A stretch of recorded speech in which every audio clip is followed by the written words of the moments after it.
अगले सफर की तैयारी। एक राज्य का कानून था कि वो 1 साल बाद अपना राजा बदल लेते थे।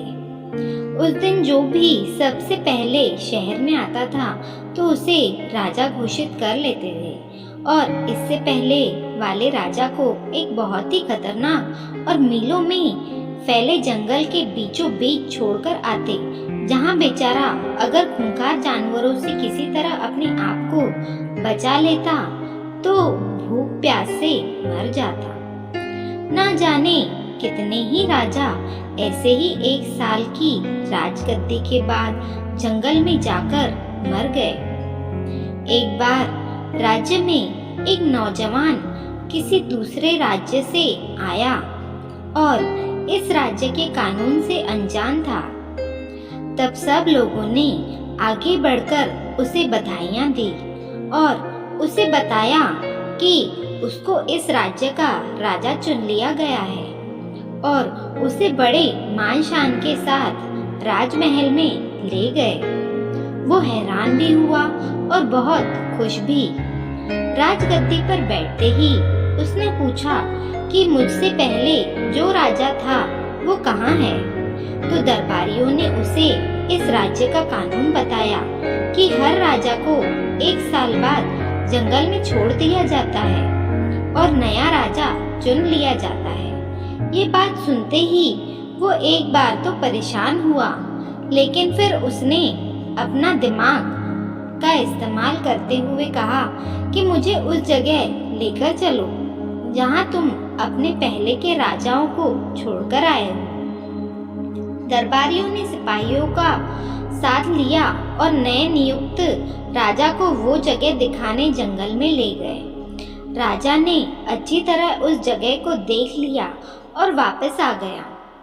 अगले दिन उसने सबसे पहला आदेश ये दिया कि मेरे राजमहल से जंगल तक एक सड़क बनाई जाए और जंगल के बीचों बीच एक खूबसूरत राजमहल बनाया जाए जहाँ पर हर तरह की सुविधाएं मौजूद हों और राजमहल के बाहर खूबसूरत बाग बनाया जाए। राजा के आदेश का पालन किया गया। जंगल में सड़क और राजमहल बनकर तैयार हो गया। 1 साल के पूरा होते ही राजा ने दरबारियों से कहा कि आप अपने कानून का पालन करो और मुझे वहाँ छोड़ आओ जहाँ मुझसे पहले राजाओं को छोड़ के आते थे।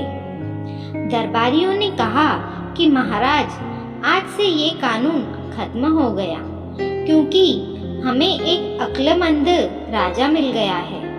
वहाँ तो हम उन बेवकूफों राजाओं को छोड़कर आते थे जो 1 साल की राजशाही के मजे में बाकी की जिंदगी को भूल जाते और अपने लिए कोई बंदोबस्त ना करते थे। लेकिन आपने अपने दिमाग का इस्तेमाल किया और आगे का बंदोबस्त कर लिया। हमें ऐसे ही होशियार राजा की जरूरत थी।